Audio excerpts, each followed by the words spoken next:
제가 종종 소개하는 A.W. 토저, 에이든 토저가 있죠.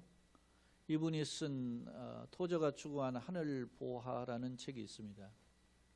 이 책을 보면 예수 그리스도께서 세상에 오신 이유는 반역자인 우리를 예배자로 만드시기 위함이다라고 소개하고 있습니다. 다시 말하면 예수께서 이 땅에 오신 목적이 우리가 상실된 하나님의 신형상을 회복시키기 위함이잖아요. 상실된 하나님의 형상을 회복시키는 궁극적인 목적은 바로 하나님과의 관계에서 하나님께 예배를 회복하기 위함이다. 그렇게 표현한 거예요. 그런데 토저는 덧붙여서 이런 표현을 합니다. 그런데 현대 복음주의는 예배라는 포화를 잃어버렸다라고 지적해요. 그러면서 덧붙여서 성도가 이 땅에서 가장 우선해야 할 일은 예배자로 사는 것이다 라고 정의하면서 일꾼이 되는 것은 그 다음 순서다라고 말을 해요. 하나님은 회심한 사람이 먼저 하나님께 예배하는 자가 되는 것을 알기를 원하시고 그 다음에 일꾼이 되는 법을 알기를 원하신다라고 토저는 덧붙여 소개해요. 일꾼 되는 것, 하나님의 사명자가 되는 것, 주여 내가 무슨 죄를 감당하기를 원합니다. 이거 얼마나 귀한 기도입니까? 그러나 그보다 더 하나님을 예배하는 자, 하나님을 높이는 자로 살기를 원하는 그 마음을 기뻐하시는 줄로 믿습니다. 사랑하는 성도 여러분, 우리는 그리스도 예수 안에서 새로운 피조물이 되었습니다. 이 말씀은 상실된 하나님의 형상이 회복되었다라는 사실입니다. 믿습니까?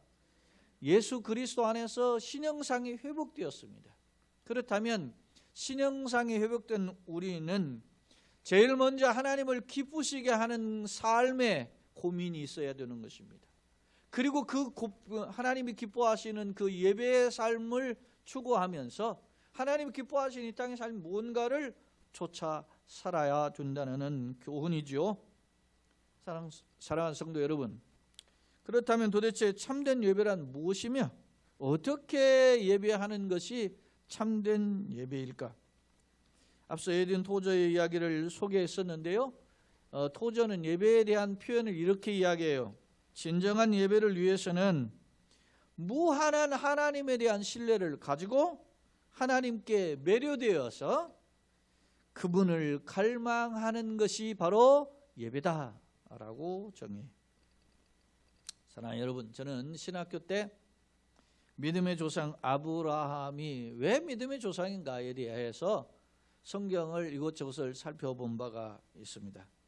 주목할 점은 아브라함이 어떻게 하나님을 기쁘시게 했는가에 대한 포커스를 맞춰서 말씀을 살펴보았는데, 그가 본래 성경에 보면 사도행전도 근거가 되어 있고 여러 곳에 히브리서도 근거되어 있고 신약에서 그의 믿음에 대한 평가된 글들이 있거든요. 창세기뿐 아니라.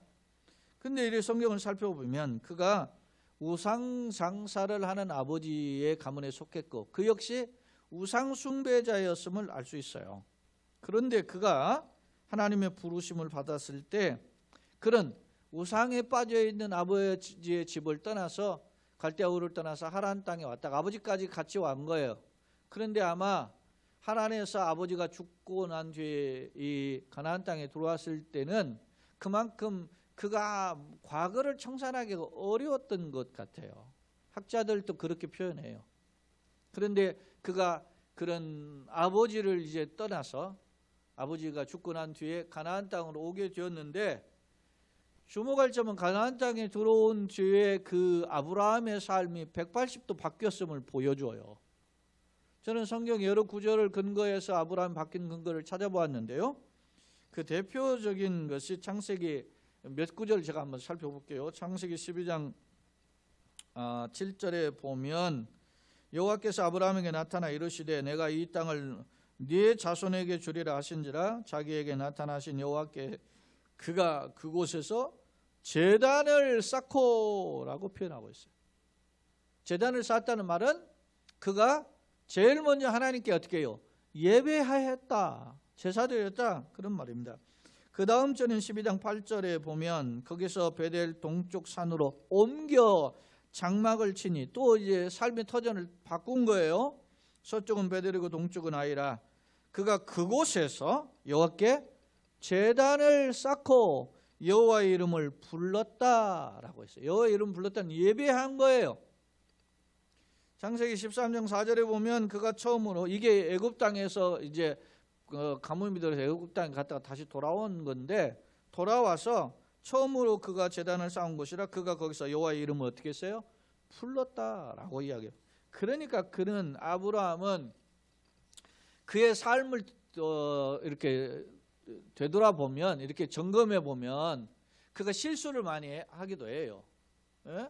아내를 말이죠, 누이라고 2번이나 속이는 그런 거짓말도 하잖아요. 환경 때문에. 그리고 하나님께서 원하시는 땅에 거주 않고 떠나기도 하고 했는데, 그러나 어찌됐든 아브라함에게 초심을 잃지 않는 마음이 있는데 그게 제사의 행위예요. 대표적으로 예를 들어서 애굽에서 돌아와서 이제 식솔들이 많아지고 이제 좀 자기가 거할 곳이 넉넉하지 못하니까 조카인 롯과 헤어지게 되었어요. 창세기 13장 18절에 보면 아브라함이 그 조카에게 네가 좌하면 내가 우하고 네가 우하면 내가 좌하리라 뭐 이렇게 한 뒤에 떠났어요. 조카 롯이 아름다운 소할 땅을 보고 말이지 거기를 선택했단 말입니다. 그 후에 여기 보면 창세기 13장 18절에 보면 이에 아브라함이 장막을 옮겨 헤브론에 있는 마므레의 상수리 숲에 이르러 거주하며 거기서 여호와를 위하여 제단을 쌓았더라 라고 성경 기록해요.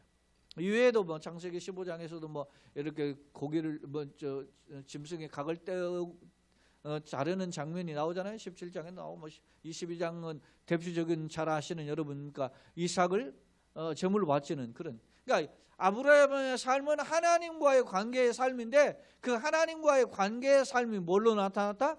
제사로 나타났다라는 겁니다. 제단을 쌓고 하나님의 이름을 불렀다라는 것을 볼 수 있어요. 다시 말해서 아브라함이 본토 아비 집을 떠나서 하나님이 정하신 땅으로 가라고 하는 말씀을 쫓아서 떠난 이후로 아브라함의 삶의 1순위는 제사드림이었음을 볼 수 있어요.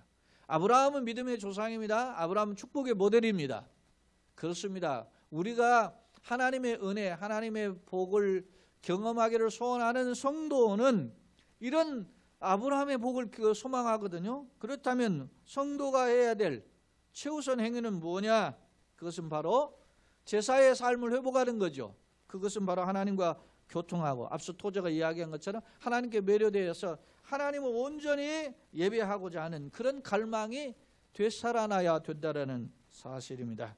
그렇다면 이런 축복의 통로인 이 예배를, 오늘날 예배죠, 예배를 과연 어떻게 드려야 하나님이 기뻐하실까? 오늘 이사야 1장 10절로 20절 말씀을 읽었는데요, 하나님께서 기뻐하시는 제사는 과연 무엇인지에 대해서 말씀으로 교훈해 주고 있습니다. 이 본문의 말씀을 저는 크게 두 각도로 말씀을 살펴보고자 합니다. 첫째, 하나님 기뻐하시는 제사는 죄악을 청산하고 하나님의 뜻에 순종하는 삶이 제사다라는 점을 강조하고 있어요. 먼저 이사야 1장 10절을 살펴보면 선지자 이사야는 너희 소돔과음의 관원들아 여호와의 말씀을 들을지어다. 너희 고모라의 백성아 우리 하나님의 법에 귀를 기울일지어다 라고 이사야 1장 10절에서 말씀해요. 여러분, 소돔의 관원, 고모라의 백성은 무엇입니까? 소돔과 고모라는 하나님께서 어떻게요? 불로 심판해버린 그런 도시잖아요. 이 대표적인 게 패역한 도시예요. 죄와 타락, 특히 음행과 쾌락에 빠진 타락의 도시가 소돔 땅이고 고모라 땅 아닙니까? 그런데 오늘 이스라엘 백성들을 향해서 하나님은 뭐라고 말씀하여? 너희 소돔의 뭐요? 관원들아. 너희 뭐요? 고모라의 백성아. 이렇게 말씀한다는 것입니다. 사랑하는 성도 여러분, 왜 이스라엘 백성을 향해서 소돔과 고모라의 백성으로 불렀을까요? 그것은 그만큼 이스라엘 백성이 어떻게 해요? 소돔 고모라 못지않게 타락했다. 죄악에 빠졌다라는 점을 지적하고 있어요. 그럼 구체적으로 그들이 빠진, 이스라엘이 빠진 죄악상은 뭐냐? 11, 12절을 보겠습니다.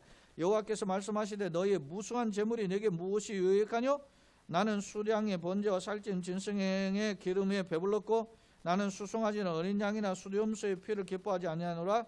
너희가 내 앞에 보이러 오니 이것을 누가 너희에게 요구하였느냐? 내 마당만 밟을 뿐이니라. 여러분, 이스라엘 백성들이 죄악상이 아니고 이 지금 예배 제사하는 무수한 재물이라고 표현했어요. 11절에 무수한 재물, 그리고 심지어는 살찐 짐승으로 내가 배불렀다. 너희가 수송아지나 어린 양이나 수점소의 피를 가져왔다는 거예요. 이거는 제사에 매우 중요한 거 아닙니까? 제사에서 재물처럼 중요한 게 어디 있어요? 그런데 하나님은 누가 이것을 너희에게 요구했느냐?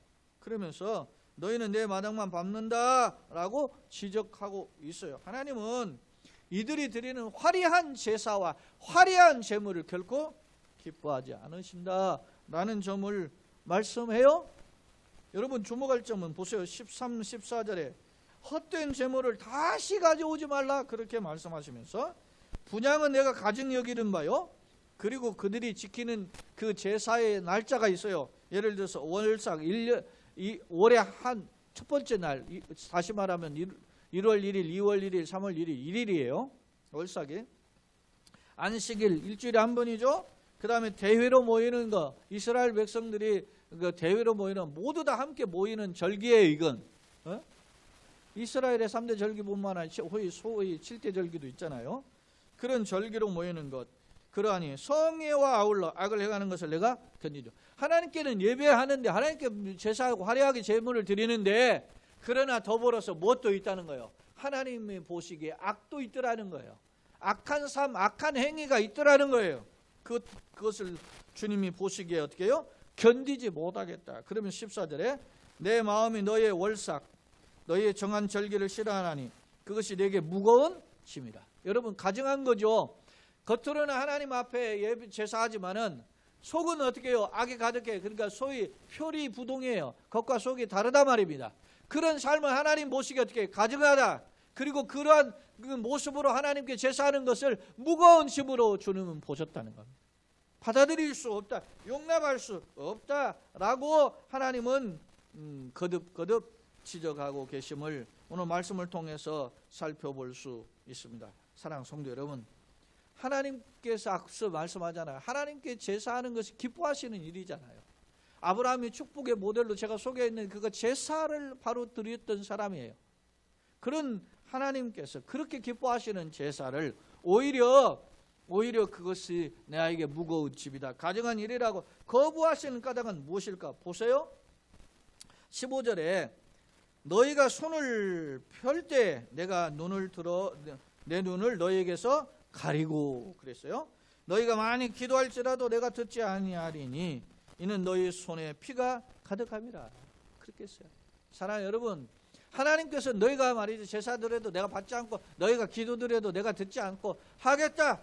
그 이유가 뭡니까? 너희 손에 뭐가요? 피가 가득하다. 사람을 넘어뜨리고 사람을 괴롭게 하고 곤모술수로 남을 넘어뜨리는 그런 인간적 행위가 가득하기 때문에 그걸 내려놓지 않으면 하나님께서 이스라엘에 드리는 제사를 거부하시겠다, 받지 아니하시겠다고 하는 강력한 경고임을 알 수 있습니다. 주목할 점은 여기 본문에 너희가 많이 기도할지라도 내가 어떻게 해요? 듣지 아니하리니 이렇게 말씀하잖아요. 사랑하는 여러분, 마가복음 9장에 보면 예수님께서 소위 변화산에서 기도하시고 얼굴이 광채가 난 뒤에 내려오시잖아요. 근데 변화산에서 같이 올라갔던 세 제자 외에 나머지 9제자가 있었는데 거기에 옥신각신 난리가 났어요. 왜 그런 거 아니? 어떤 사람이 귀신 들린 아들을 고쳐달라고 제자들에게 데려왔지만은 못 고친 거예요. 그러니까 예수님이 내가 배간세 내가 너희에게 얼마나 참으리요 하면서 그 귀신 들린 아이를 데려오라 하고 그 귀신 들린 아이를 쫓아내 주셨어요. 할렐루야.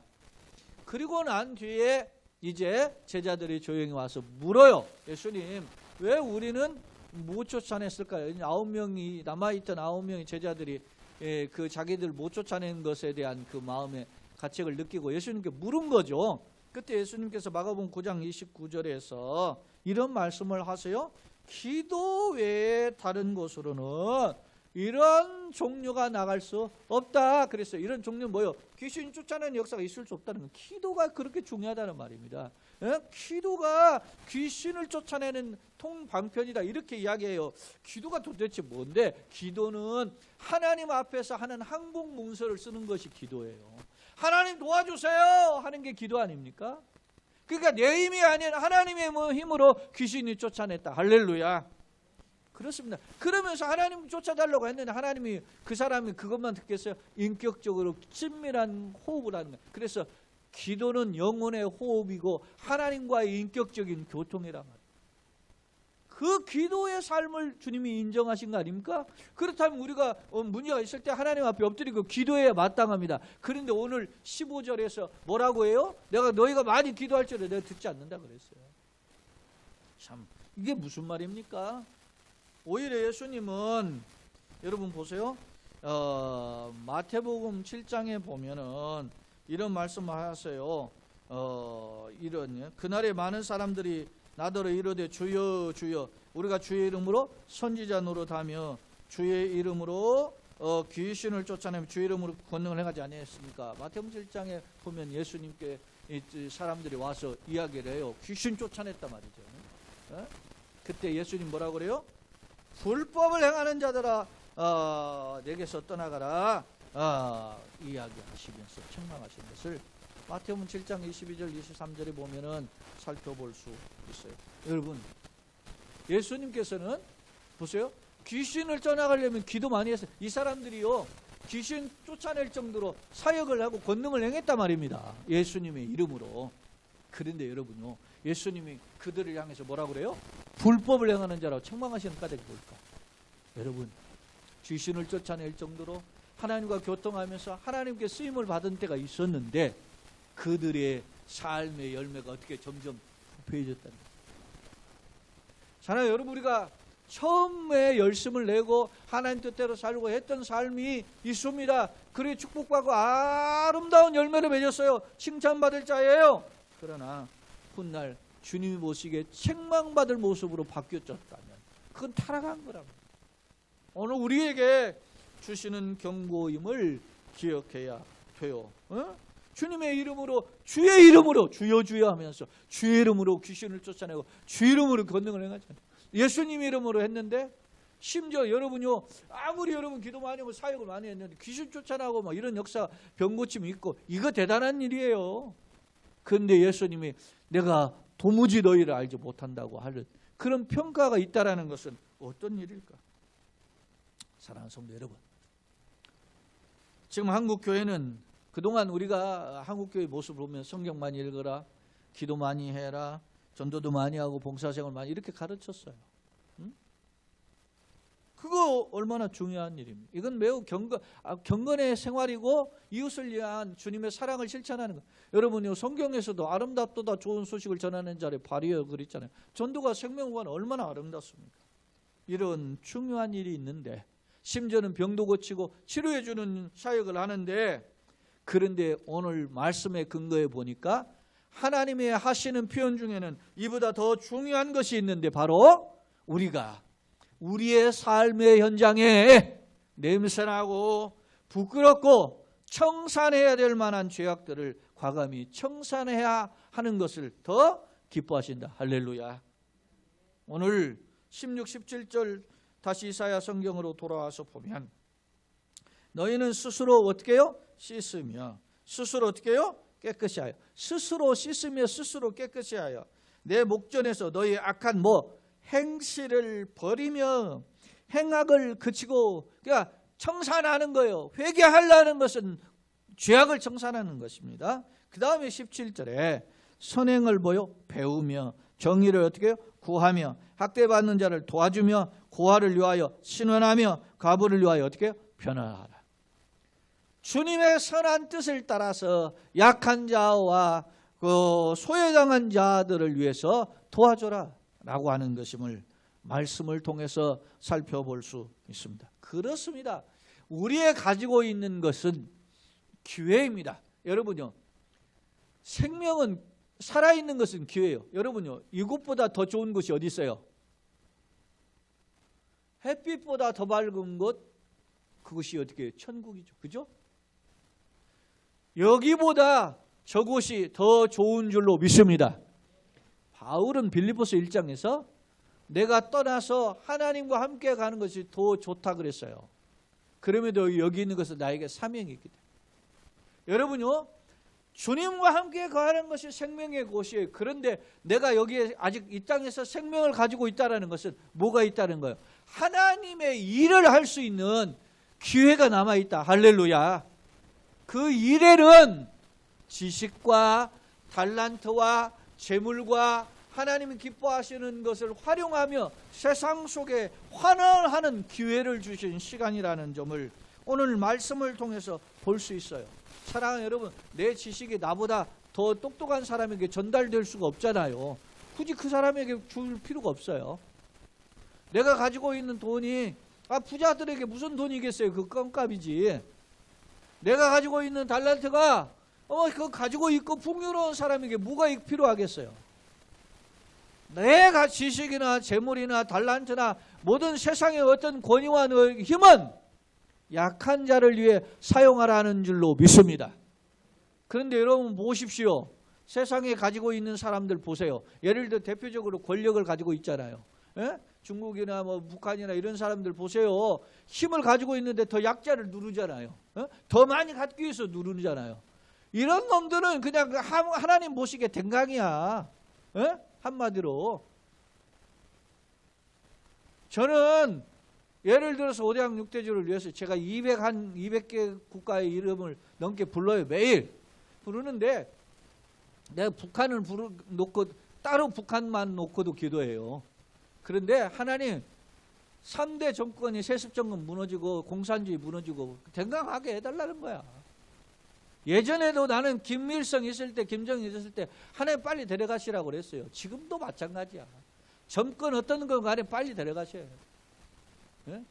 그가 회개하고 돌아올 것보다는 댕강 데려가시는 게 빨라요. 하나님께 나는 구하는 거예요. 하나님 뜻이 어쩐지는 모르겠지만 나는 하나님 보시기에 저 2,500만 명을 살리시고 지하에 30만의 교인들을 살리시려면 하나님 빨리 데려가셔야 된다. 사랑하는 여러분, 우리의 주신 힘을 잘못 사용하면 하나님 보시기에 어떻게 해요? 진노의 대상이란 말이에요. 그가 권력을 가졌든 돈을 가졌든 그가 어떤 명예를 가지고 있든 그가 세상의 달란트를 가지고 있든 하나님이 보시기에는 부끄러운 짓이란 말이에요. 그가 세상도 그런데 하물며 하나님을 믿는다고 하는 하나님 백성은 어떻게 여기서 오죽하겠어요? 우리가 예수를 믿는데 예수 믿는 사람이 하나님 기뻐하시는 길을 걸어간다? 결코 기뻐하지 않은 것이죠.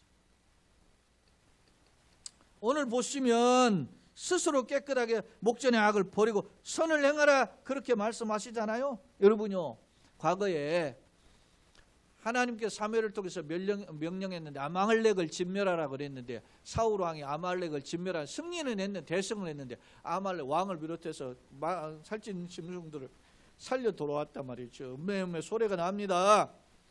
왕이시 이게 무슨 소리입니까? 그러니까 내가 하나님께 제사하려고 그랬다. 그때 하나님의 사무엘 선지자를 통해서 하는 게 뭐예요? 순종이 제사보다 낫고 하나님의 말씀을 듣는 것이 우양의 기름보다 낫다고 그랬어요. 그러면서 하나님이 슬퍼하셔서 내가 사울을 왕을 세운 것을 슬퍼하셨어요. 자, 여러분, 만약에 강계수 목사를 목사로 세운 걸 슬퍼하셨다면 어떻게 했겠어요? 통탄할 일입니다. 우리는 선한을 얻었어도 그렇게 하나님의 평가를 받는다는 우리 인생의 실패자예요. 우리는 하나님의 관계가 회복되어야 되는 줄로 믿습니다. 예수님은 저 옛날 화 있을 점 바리새인들과 서기관들을 책망하시면서 마태복음 23장 22절에 이런 표현을 해요. 화 있을진저 외식하는 서기관들과 바리새인들아, 너희가 박하와 회양과 근처의 11조는 드리고 율법에 더 중한 바 정의와 긍휼과 믿음은 버렸다 그랬어요. 예? 여러분 이 사람들이 지금 뭘 드려요? 박하와 해양과 근처 이건 막 뿌리의 일부분과 그 회양 작은 향료의 11조까지 드려요. 그런데 더 중요한 거예요. 하나님은 여러분이요 11조 얼마나 기뻐하십니까? 나의 중심을 드리는 건데. 그런데 그보다 더 중요한 거예요. 긍휼과 정의와 믿음을 버렸다 그랬어요. 이건 뭐요? 세상 속에서 공의를 실천하는 삶입니다. 세상 속에서 공의를 실천하는 사람입니다. 세상 속에서 하나님 백성답게 살고자 하는 고민을 주님이 더 기뻐하신다.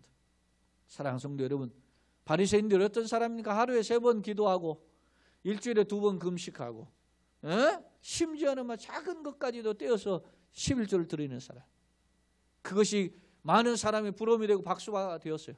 그러나 여러분, 그것이 예수님이 이렇게 표현해요.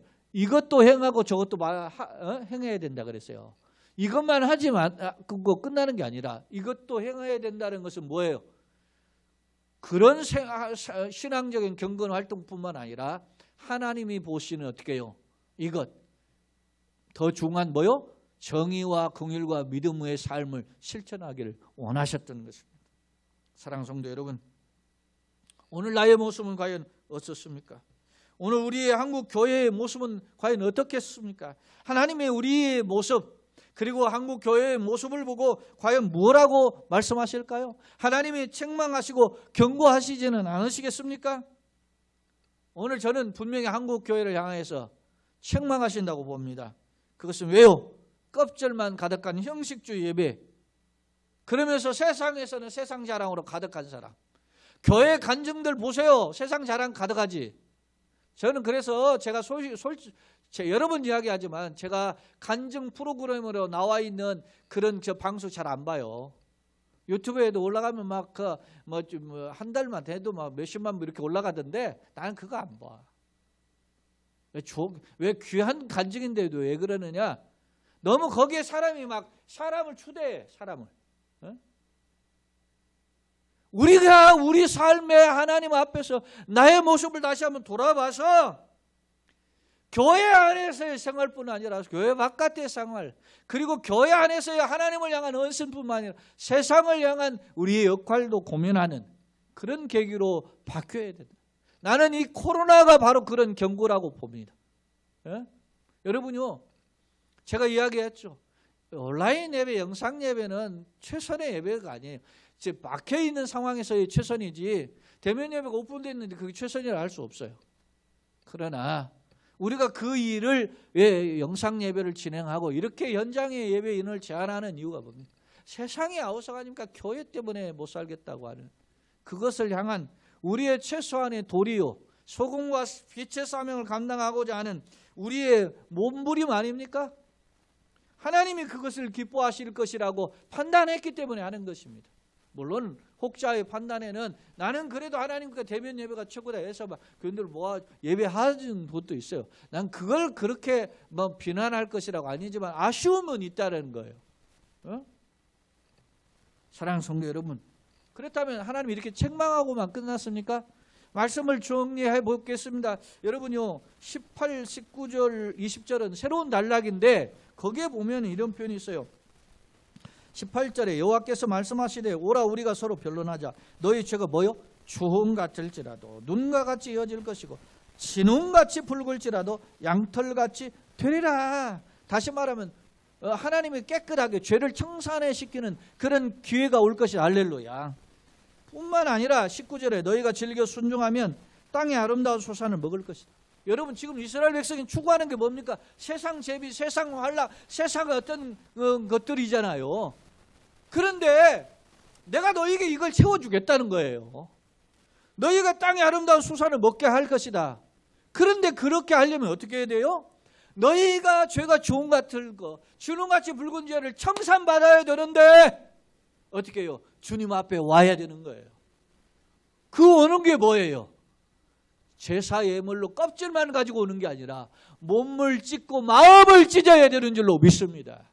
죄악을 청산하고 하나님께 돌아가야 되는 것입니다. 나의 삶을 고치지 않고 하나님 앞에서 신앙이 회복됐다고 결코 말할 수가 없는 거예요. 사랑하는 여러분, 우리가 1년 한 달이 넘는 동안 나는 지난 1년 동안 여러분 무엇이 바꿔졌습니까? 하나님과의 관계에서 무엇이 바꿔졌어요? 대신 관계에서. 기도의 삶이 달라졌다, 말씀의 삶이 달라졌다, 아니면 그것을 통해서 내가 세상 속에서 어떻게 살아가야 될 마음의 각오와 결단이 달라졌다. 뭐가 있어요? 냄새나고 더럽고 이러고 허물진 건 내려놓겠다는 과감한 결단과 청산과 계획의 각오가 있습니까? 이것이 없다면 우리는 1년 1개월 동안 허송세월 보낸 거예요. 막중한 교회의 시간을 주셨는데, 사랑하는 여러분, 그것이 다시 얼마의 기간일지 모르지만 다시 한번 회복되는, 결단하는, 주님 앞에서 죄의 의뢰를 회복하는 통로로 삼는 기회가 되기를 예수님의 이름으로 축원합니다. 아멘. 그렇습니다. 너희가 즐겨 순종하는. 여러분요, 그러니까 주님 보시기에 앞서 어떻게 했어요? 살찐 송아지, 그리고 많은 기도 있잖아요. 이런 것들이 어떻게 해요? 부득이함으로 억지로 했다는 거예요. 사람에게 보이려고 했다는 거예요. 예수님 바리새인들에게 너희가 사람 앞에서 보이려고 길거리에서, 시장에서 문안 받고 기도하고 손 들고 기도하고 그러잖아요. 그러지 말고 어디 가서 기도하라? 골방에서 기도하라. 너희가 말이에요, 구제할 때 나팔을 불고 그러면 사람이 저 누가 돈 뿌린다 하고서 막 달려오면, 그때 돈을 뿌리면 God bless you. 하나님 당신이 복을 주시가, 그러면서 절 받잖아요. 그따위 절 하지 말고 어떻게 해요? 너희 오른손의 구제의 행위를 왼손이 모르게 하라 그러죠. 은밀한 중이야. 금식할 때도 금식이 얼마나 목숨 걸고 하는 일입니까? 그런데 금식한 것처럼 생각하지 말고 어떻게 해요? 머리에 기름을 바르라 하잖아요. 하나님 앞에서의 코람데오의 신앙이 회복되어. 사랑하는 여러분, 나는 이 코로나19가 우리 종교개혁과 믿음의 선배들이 추구했던 말씀 중심, 하나님 중심, 교회 중심, 그리고 특별히 오직 성경, 오직 은혜, 오직 믿음, 오직 하나님의 영광을 위하여라고 하는 그런 종교개혁자들의 슬로건이 다시 한번 회복되어야 된다고. 이건 저나 여러분이나 모두에게 주어진 숙제예요. 바라기는 이 주어진 숙제를 잘 해결해야 돼. 마치 탕자가 아버지 집에 돌아가서 그 어둠을 청산하고 기쁨의 주인공이 된 것처럼 우리 역시도 하나님의 은혜로 회복되는 귀한 축복의 주인공들이 다 되시길 예수님의 이름으로 축원합니다. 사랑하는 성도 여러분, 말씀을 정리해 보겠습니다. 지금 세계는 코로나의 공포 속에 있죠. 세계 220개 국가에 코로나의 감염자가 생겼는데, 오늘까지 현재 1억 1,400만의 감염자가 생겼고 약 250만 명이 넘는 사망자가 생겼어요. 우리나라도 89,700여 명인데요. 내일 이제 통계가 나오면 오전 10시가 되면 이제 우리 감염자 수가 중국을 추월하게 됩니다. 9만 명이 되겠죠. 여러분요, 9만 명은 제가 예전에도 늘 이야기했지만 5만 명이면 도시 하나가 세워지는 기준이었어요. 중소도시 2개의 규모가 감염자가 되었어요. 이 사람들이 잘못해서 왜 감염되냐 이렇게 나는 손가락질을 하는 것 별로 건강한 태도가 아니라고 봐요. 잘못을 했기도 하겠지. 그러나 그를 불쌍히 여기는 마음이 필요해요. 그것은 누가? 나는 대통령부터 이 방역 당국의 자세가 그렇게 보아야 된다. 그렇게 좀 감싸줄 수 있어요. 우리가 하죠. 우리 국가가 어떤 감염자에게 치료비를 제공하고 온 국민에게 백신을 제공하고, 이거 국가가 참 잘하는 일이라고 봐요. 그러나 더불어서 함께 그들의 아픔도 고민해주고 그리고 대안도 제시해주고 그런 모습이 필요하다고 봅니다. 왜요? 그것이 바로 예수님의 사랑의 마음이요 사랑의 삶이기 때문인 줄로 믿습니다. 오늘 말씀은 여러분이 이사야 6장 1절에 보면 이사야가 하나님께 부름을 받을 때의 장면이 나오는데, 그때가 이사야가 부름 받을 때가 우시야 왕이 죽던 해라고 성경 기록해요. 그때가 기원전 739년인데 이 우시야 왕이 어떤 왕이냐면 사실은 초기에는 이 우시야 왕이 선한 왕이었어요.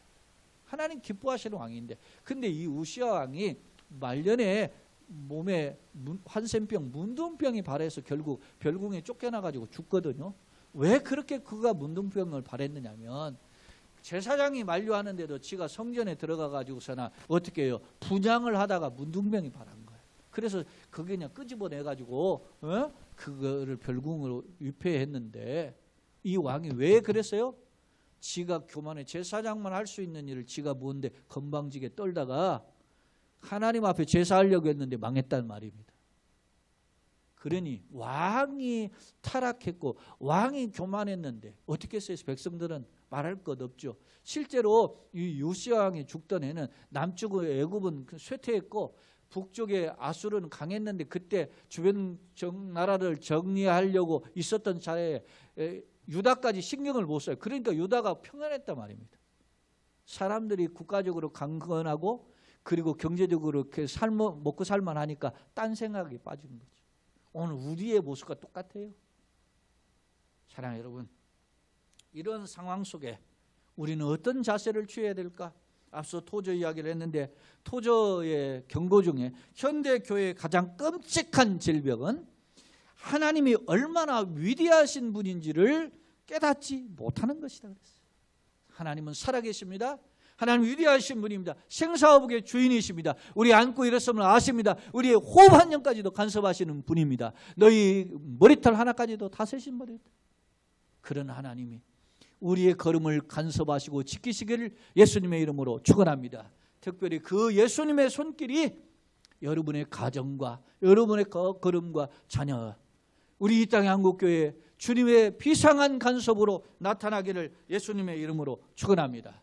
이를 위해서 우리가 정신을 차리고 회개하고 세상 재미, 세상 쾌락을 내려놓고 비록 냄새나고 죽음 같은 죄가 있을지라도 주님 앞에 엎드려서, 하나님 앞에 엎드려서 즐겨 순종해서 회복의 은총을 덧입고, 그렇지 않으면 마지막 20절에 너희가 거절하여 배반하면 칼에 삼켜진다는 경고처럼 우리가 선택의 기로에 있음을 기억하고 주님 우리를 치료하여 주시옵소서.